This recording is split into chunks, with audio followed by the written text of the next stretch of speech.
Think about the last time you bought a cup of coffee, or a gallon of gas, or paid your rent. In 2026, you've noticed that the numbers are different. They are higher, much higher. You are told this is inflation.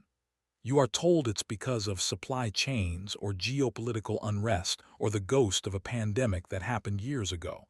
But what if I told you that inflation isn't an accident? What if I told you it is a silent, invisible vacuum cleaner, designed to suck the value out of your bank account and deposit it into the vaults of the global creditor class? To understand why your dollar buys less today than it did yesterday, we have to stop looking at the politicians on your television screen. They are merely the actors. We need to look at the architects. We need to look at a system that was perfected over 250 years ago, a system that ensures that no matter who wins an election, the House always wins. This is the story of the Rothschild family, not as a collection of wealthy individuals, but as the engineers of the modern financial matrix. They didn't just build a bank. They built the very concept of sovereign debt. They built the mechanism of central banking. And they built a multi-generational fortress of wealth that is so deeply embedded in the foundations of our world that you cannot even see the walls of the prison you are living in. Our journey begins in 1744 in the dark, damp, and overcrowded streets of Frankfurt, Germany, specifically in the Judengasse, the Jews' alley. At this time, the world was ruled by bloodlines. If you weren't born into the aristocracy, you were nothing. For the Jewish population of Frankfurt, the laws were even harsher. They were confined to a single narrow street, locked behind gates at night, and forbidden from owning land or holding public office. #0, 5#. In this environment of extreme restriction, a boy named Mayer Amschel Rothschild was born. His father was a simple money changer, but Mayer was different. He was a polymath of value. He realized that while the princes of Europe held the titles, they were often cash poor. They had land and peasants, but they lacked the liquid capital to fund their lavish lifestyles, and more importantly, their wars. Mayer started small. He became an expert in rare coins and metals. He used this niche to gain access to the court of Prince William of Hesse-Kassel, one of the wealthiest royals in all of Europe. Prince William had a unique business model. He rented out his soldiers, Hessian mercenaries, to other nations. When Great Britain needed soldiers to fight the American revolutionaries, they rented them from Prince William. Mayer Amschel made himself indispensable. He wasn't just a coin dealer. He became a financial fixer. He learned how to move large sums of money across borders using bills of exchange, the 18th century precursor to the wire transfer. He realized that if you could move credit faster than physical gold could travel, you held the keys to the kingdom. But Mayer's greatest innovation was his legacy strategy. He had 5 sons: Amschel, Salomon, Nathan, Karl, and James. He didn't want them to compete, he wanted them to cooperate. He envisioned a 5-headed hydra of finance. He gave each son a mission: move to a different financial capital and set up a branch of the family business. Amschel stayed in Frankfurt to maintain the roots. Salomon went to Vienna to court the Habsburgs. Nathan went to London, the rising heart of the world. Karl went to Naples to handle the Mediterranean. James went to Paris to navigate the chaos of post-revolutionary France. This was the birth of the 5 arrows. Mayer's will was explicit. The family business was to remain private. No public accounting. No outsiders. And for over a century, the brothers and their descendants would intermarry to ensure the wealth never leaked out. They weren't just a family. They were a sovereign state with no borders. The year 1815 is perhaps the most important date in the history of global finance. Europe was a charnel house. Napoleon Bonaparte had returned from exile and was making his final stand against the Seventh Coalition, led by the Duke of Wellington. The entire continent was on a knife's edge. If Napoleon won, the British Empire was over. If Wellington won, Britain would become the world's superpower. In London, Nathan Rothschild had become the most powerful man on the stock exchange. He had built a private intelligence network that put the British government's mail service to shame. He had his own couriers, his own fast ships, and his own legendary carrier pigeons. On June 18, 1815, at the Battle of Waterloo, Nathan's agents were watching from the ridges. They saw the French lines break under the pressure of the English and the newly arrived Prussians. While the official messengers were still struggling to cross the English Channel in a storm, Nathan's courier had already reached him. Nathan Rothschild knew Wellington had won a full 24 hours before the government. He walked onto the floor of the London Stock Exchange. He didn't celebrate, he did the opposite. He stood at his usual pillar and began to sell. He sold British consols, government bonds in massive quantities. The other traders watched him. They whispered, "Rothschild knows. Wellington has lost. Napoleon is coming for London." A wave of panic selling hit the floor. The value of the British government plummeted. It was a fire sale of national proportions. And then, at the very bottom of the crash, Nathan used his secret agents to buy everything. When the official news of the victory arrived the next day, British bonds didn't just recover, they shot to the moon. In a single 24-hour period, Nathan Rothschild didn't just make a fortune, he effectively bought the British economy. He became the primary creditor to the British government. And as any borrower knows, the debtor is the servant to the lender.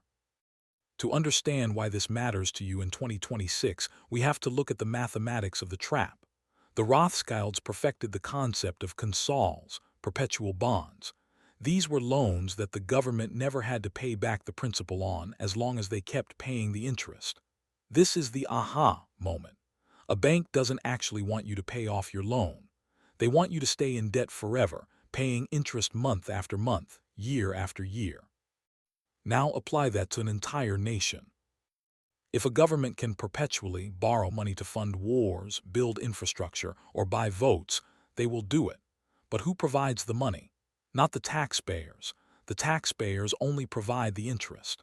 The money is provided by private banking cartels. This created a symbiotic relationship between big government and big banking. The government gets to spend money it doesn't have, and the bankers get a guaranteed stream of tax revenue for eternity. This is why, no matter which party is in power, the national debt never goes down. The system isn't broken, it's working perfectly. The Rothschild model worked so well in Europe that it had to be exported to the rising giant, the United States. Throughout the 1800s, America resisted a central bank. President Andrew Jackson famously killed the bank, calling it a monster that would corrupt the nation. But the bankers were patient. In November 1910, a group of the world's most powerful men, representing the interests of the Rothschilds, the Rockefellers, and the Morgans, met in total secrecy at a private hunting club on Jekyll Island, Georgia. They traveled under fake names. They told the press they were going on a duck hunting trip. What they were actually doing was drafting the Federal Reserve Act. The Fed was sold to the American public as a government agency that would prevent bank runs and stabilize the economy. This was a lie. The Federal Reserve is a private cartel of banks with a government-sanctioned monopoly on the creation of the U.S. dollar. Here is how the magic money machine works. 1. The U.S. government wants to spend $1 billion more than it has in taxes. 2. The Treasury issues a bond, a piece of paper that says, "I owe you $1 billion plus interest." 3. The Federal Reserve buys that bond. Finally, crucial step, the Fed doesn't use existing money to buy the bond. It simply types $1 billion into a computer.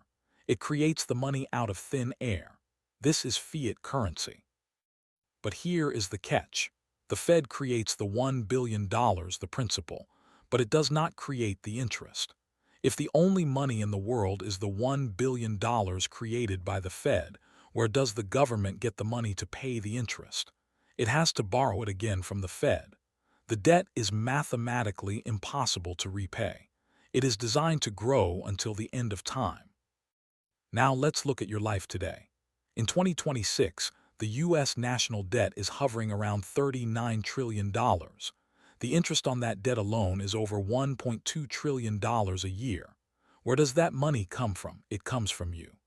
Direct taxation, A portion of every paycheck you earn goes directly to pay the interest on the debt, not to build roads, not to fund schools, but to pay the bondholders.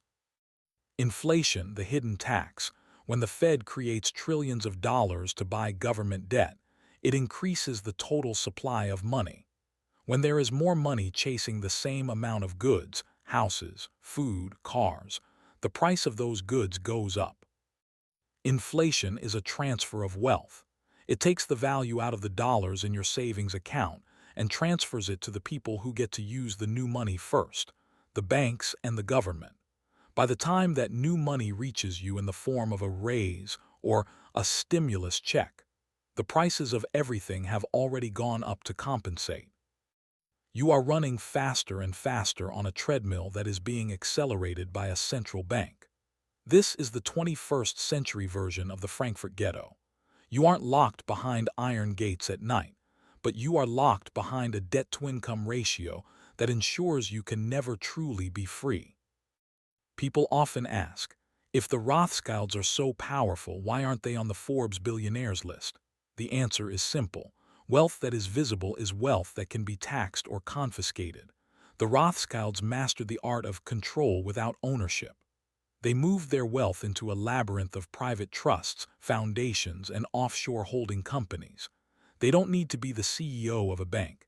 They just need to own the debt of the bank. In the modern era, this model has evolved into giants like BlackRock and Vanguard. These firms manage over $20 trillion in assets. They own significant shares in almost every major corporation on the planet, from big pharma to big tech to mainstream media. Who owns BlackRock? It's a web of institutional investors. If you trace the thread far enough back, you find the same banking families and dynastic trusts that have been running the method since 1815. They don't seek fame. They seek infrastructure. They own the pipes through which the world's money flows. We must address the darkest part of the Rothschild Playbook: war. For a bank, war is the ultimate business opportunity. When a nation is at war, its survival is at stake. It will pay any interest rate and borrow any amount of money to win. If a bank finances only one side, it risks losing its money if that side is defeated. If a bank finances both sides, it guarantees that it will be the creditor to the winner, and often the debt collector for the loser's reconstruction. From the Napoleonic Wars to the World Wars to the forever wars of the 21st century, the pattern remains the same. War creates debt. Debt creates interest. Interest creates control. In 2026, as geopolitical tensions rise, ask yourself, who benefits from a trillion-dollar surge in defense spending? It's not the soldiers on the ground. It's the institutions that provide the credit to build the machines of war. You might think you live in a democracy. You have the right to vote. You have freedom of speech. But in the Rothschild architecture, the political left and right are just two wings of the same bird. Both sides agree on the most important thing: the central banking system. The left wants to borrow money for social programs. The right wants to borrow money for military spending. The bankers are happy to provide the money for both. The politicians are the property managers. They handle the day-to-day complaints of the tenants. But the landlords, the ones who own the mortgage on the nation, never change. They are the same families, the same networks, the same interests that have held the debt for 250 years. So how do you respond to a system that is designed to extract your wealth until the day you die? There are 3 levels of response. Awareness: the system relies on your ignorance. It relies on you thinking that economics is too complicated for you to understand. Once you realize that the US dollar is a debt note and that the Fed is a private cartel, the magic loses its power over you. Asset protection: if the system is designed to debase the currency, don't store your long-term wealth in that currency. Look at what the central banks themselves buy: gold. Look at what the architects buy: land and hard assets. In the 2020s, the rise of Bitcoin has introduced a digital gold that is decentralized, a currency that no central bank can print out of thin air. This is why the banking establishment is so afraid of it. The creditor mindset, the system is designed to turn you into a debtor. It tempts you with easy credit, buy now pay later schemes and 30-year mortgages.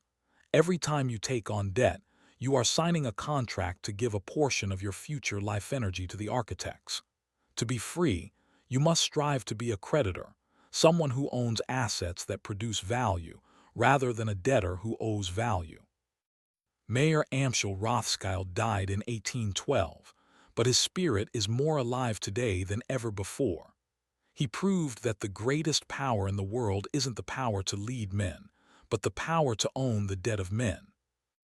As we move deeper into 2026, the debt-based system is reaching its mathematical limit. You cannot grow debt forever on a planet with finite resources. A great reset or a massive currency devaluation is coming. The architects know this. They are already preparing the next system, likely a central bank digital currency, CBDC, which will allow them to track every transaction you make in real time. The architecture is becoming more visible because it is becoming more desperate. But you have a choice. You can continue to live as a tenant in their empire, or you can start building your own foundation. You can't change the global financial system overnight, but you can change your relationship to it. The Rothschilds didn't build their empire in a day. They played the long game across 7 generations. It's time for you to start playing the long game, too. Because in the end, the only way to beat the house is to stop playing their game and start your own. If this video opened your eyes, if you finally see the invisible walls of the system, then join us. Subscribe. Share this. Because the only thing the architects fear more than a financial collapse is an awake and informed population. The system is the method, and the method is now in your hands.